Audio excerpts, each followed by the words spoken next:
Hello friends, welcome to Runburn study. Friends, आज की इस वीडियो में जनरल साइंस से रिलेटेड मोस्ट इम्पोर्टेंट क्वेश्चंस को कवर करेंगे, जिनमें हमारा सबसे फर्स्ट क्वेश्चन है, निम्नलिखित तापमान पैमानों में से कौन सा शून्य पर आधारित है? Celsius, Fahrenheit, Kelvin, Rankine. इसका right answer option number C, Kelvin. Next question, optical fibre प्रौद्योगिकी भौतिकी के किस सिद्धांत पर काम करती है? बर्नौली का सिद्धांत, न्यूटन का गति का नियम, प्रकाश का कुल आंतरिक परावर्तन, प्रकाशिक प्रभाव। तो इसका right answer option number C, प्रकाश का कुल आंतरिक परावर्तन। यह ऊर्जा के नगण्य नुकसान के साथ प्रकाश के संकेतों को एक स्थान से दूसरे स्थान तक पहुंचाने में मदद करता है। हमारा नेक्स्ट क्वेश्चन है, निम्नलिखित में से कौन शास्त्रीय भौतिकी का हिस्सा है? ऑप्टिक्स, थर्मोडायनामिक्स, दोनों ए और बी, कोई नहीं। तो इसका राइट आंसर है ऑप्शन नंबर सी, दोनों ए और बी। यानी कि शास्त्रीय भौतिकी का हिस्सा ऑप्टिक्स और थर्मोडायनामिक्स दोनों हैं। शास्त्रीय भौतिकी में स्थलीय और खगोलीय पैमाने पर परिमित आकार वाली घटनाओं का अध्ययन शामिल है। हमारा नेक्स्ट क्वेश्चन है, विद्युत जनरेटर निम्नलिखित में से किस वैज्ञानिक सिद्धांत पर आधारित है? फैराडे का विद्युत चुंबकीय प्रेरण का नियम, सुपर चालकता, थर्मोडायनामिक्स का नियम, न्यूटन का नियम। तो इसका right answer option number A, Faraday का विद्युत चुंबकीय प्रेरण का नियम। एक विद्युत जनरेटर फैराडे के विद्युत चुंबकीय प्रेरण के नियम के सिद्धांत पर काम करता है। हमारा नेक्स्ट क्वेश्चन है, आवेशित कणों के बीच के बल को इस प्रकार कहा जाता है? परमाणु बल, गुरुत्वाकर्षण बल, केंद्रापसारक बल, इलेक्ट्रोमैग्नेटिक फोर्स। इसका राइट आंसर है option number D, electromagnetic force. यह विद्युत चुंबकीय बल आवेशित कणों के बीच का बल है। यह शुल्क के विपरीत और शुल्क के प्रतिकारक के रूप में आकर्षक हो सकता है। हमारा नेक्स्ट क्वेश्चन है, निम्नलिखित में से कौन सी शाखा भौतिकी के परमाणु नाभि के अध्ययन से संबंधित है? परमाणु भौतिकी, जैव भौतिकी, उपरोक्त में से कोई नहीं। तो इसका right answer option number A, परमाणु भौतिकी। यह भौतिकी की एक शाखा है जो परमाणु नाभि के घटकों, संरचना, व्यवहार और अंतःक्रियाओं से संबंधित है। हमारा नेक्स्ट क्वेश्चन है, महिला मीटर कितने मीटर के बराबर है? 10 से 12, 10 से 14, 10 से 15 और 10 से 24। तो इसका right answer option number C है, 10 से 15। हमारा नेक्स्ट क्वेश्चन है, निम्नलिखित में से कौन सा द्रव्यमान की सबसे बड़ी व्यवहारिक इकाई है? तो इसका right answer option number D, CSL। द्रव्यमान की सबसे बड़ी व्यवहारिक इकाई को चंद्रशेखर सीमा CSL कहा जाता है, जो सूर्य के द्रव्यमान के 1.4 गुना के बराबर है। हमारा नेक्स्ट क्वेश्चन है, किसी वस्तु के विस्थापन के बारे में निम्नलिखित में से कौन सा सही है? ऑप्शन ए है इसका, यह हमेशा की दूरी वस्तु से यात्रा के बराबर है। यह दूरी वस्तु से यात्रा की तुलना में कम हो सकता है। और ऑप्शन सी और डी इस प्रकार है, यह दूरी वस्तु से यात्रा की तुलना में अधिक हो सकता है। यह हमेशा से कम वस्तु द्वारा तय की गई दूरी। तो इसका राइट आंसर है ऑप्शन नंबर बी,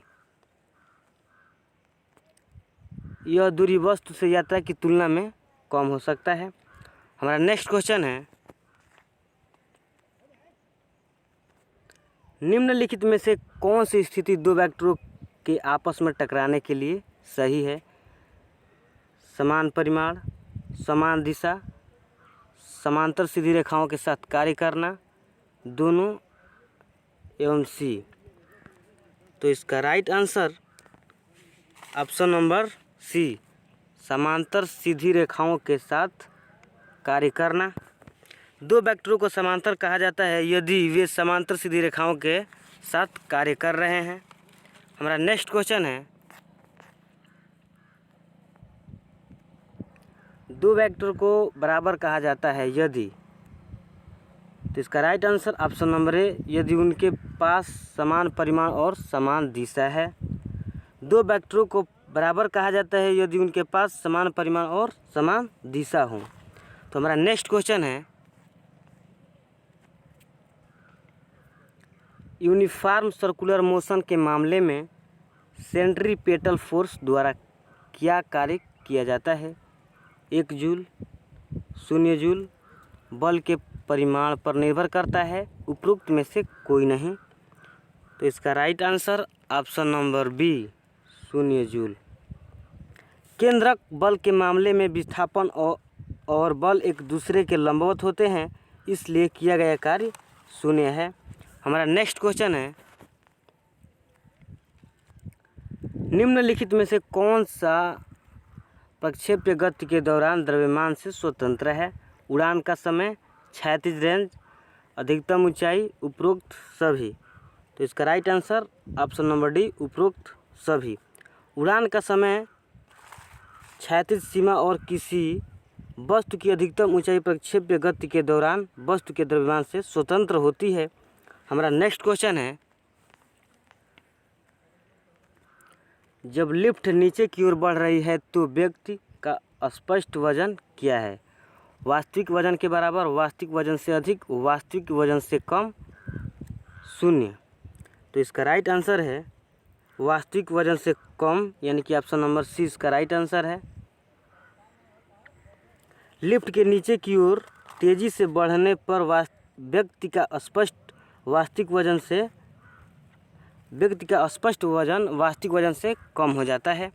हमारा नेक्स्ट क्वेश्चन है,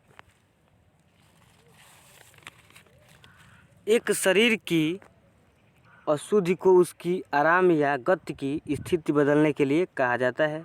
बल, गति, विस्थापन, जड़ता। तो इसका right answer option number D, जड़ता। जड़ता पदार्थ की वह संपत्ति है जिसके द्वारा वह अपनी मौजूदा अवस्था में जारी रहता है। हमारा नेक्स्ट क्वेश्चन है, घर्षण का कोण किसके बराबर है? रेपोज के कोण के बराबर, रेपो के कोण के दुगने के बराबर, रेपोज के कोण से अधिक है, रेपोज के कोण से कम है। तो इसका right answer option number A, repos के कोण के बराबर।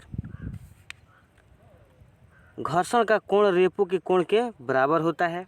हमारा नेक्स्ट क्वेश्चन, न्यूटन के गति के दूसरे नियम के अनुसार रैखिक गति के परिवर्तन की दर और बाहरी बल के बीच क्या संबंध है? सीधे आनुपातिक, व्युत्क्रमानुपाती, एक दूसरे से स्वतंत्र, उपरोक्त में से कोई नहीं। तो इसका right answer option number B, व्युत्क्रमानुपाती। न्यूटन के गति के दूसरे नियम के अनुसार किसी पिंड के रैखिक गति के परिवर्तन की दर शरीर पर लागू बाहरी बल के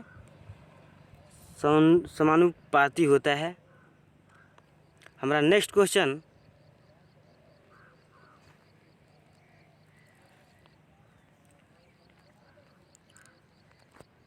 गति का दूसरा नियम हमें निम्न भौतिक राशियों में से किसका माप देता है? ए त्वरण, बी बल, सी पावर। काम किया। इसका right answer option number B, बल। किसी वस्तु के द्रव्यमान m एवं उसमें उत्पन्न त्वरण a गुणनफल के बराबर होता है। हमारा नेक्स्ट क्वेश्चन है,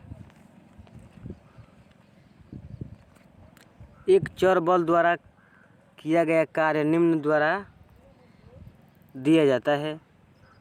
तो इसका right answer option number A, बल वक्र और विस्थापन अक्ष के तहत क्षेत्र। हमारा नेक्स्ट क्वेश्चन है, ऊर्जा का एक इलेक्ट्रॉन वोल्ट के बराबर है। तो इसका right answer option number B, 1.6 × 10⁻⁻19 joule. Thanks दोस्त।